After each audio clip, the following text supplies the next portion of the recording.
Hi, இன்றைக்கி ஒரு white chicken kurma தான் பார்க்க போகிறோம்.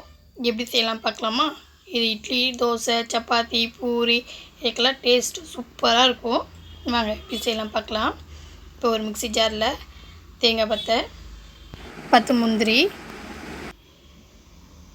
2 பச்சை மிளகா, 2 டேபிள் ஸ்பூன் உடச்சக்கடலை, 1 டேபிள் ஸ்பூன் கசகசா சேர்த்து நல்லா அரைச்சி வச்சுக்கலாம்.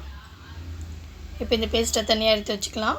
இப்போ ஒரு குக்கரில் கொஞ்சமாக எண்ணெய் ஊற்றி சோம்பு, பட்டை, லவங்கம், ஏலக்காய் எல்லாம் சேர்த்து பொரிஞ்ச உடனே 2 வெங்காயம் பொடியாக கட் பண்ணி அதையும் சேர்த்துக்கலாம். வெங்காயம் நல்லா வதங்கணும். வெங்காயம் நல்லா வதங்கின பிறகு 2 பச்சை மிளகா, கொஞ்சமாக கொத்தமல்லி, புதினா, கருவேப்பிலை சேர்த்து நல்லா மிக்ஸ் பண்ணிக்கலாம். இப்போ 2 டேபிள் ஸ்பூன் இஞ்சி பூண்டு பேஸ்ட் அதையும் சேர்த்து நல்லா பச்சை வாசனை போகிற வரைக்கும் மிக்ஸ் பண்ணிக்கலாம். இப்போ வாஷ் பண்ணி வச்சுருந்த சிக்கன் அதையும் சேர்த்து நல்லா மிக்ஸ் பண்ணிக்கணும்.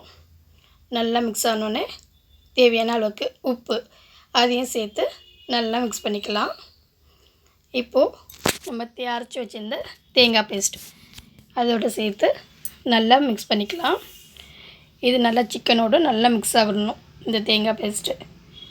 இப்போ தேவையான அளவுக்கு தண்ணியும் சேர்த்துக்கலாம். தண்ணி ஊற்றி நல்லா மிக்ஸ் பண்ணி குக்கரை மூடிக்கலாம். இப்போ 2 விசில் வந்தால் சூப்பரான ஒயிட் சிக்கன் குருமா ரெடி. இதில் கொஞ்சமாக கொத்தமல்லி தழை தூவி எடுத்தால் டேஸ்ட் அட்டகாசமாக இருக்கும். ட்ரை பண்ணி பாருங்கள்.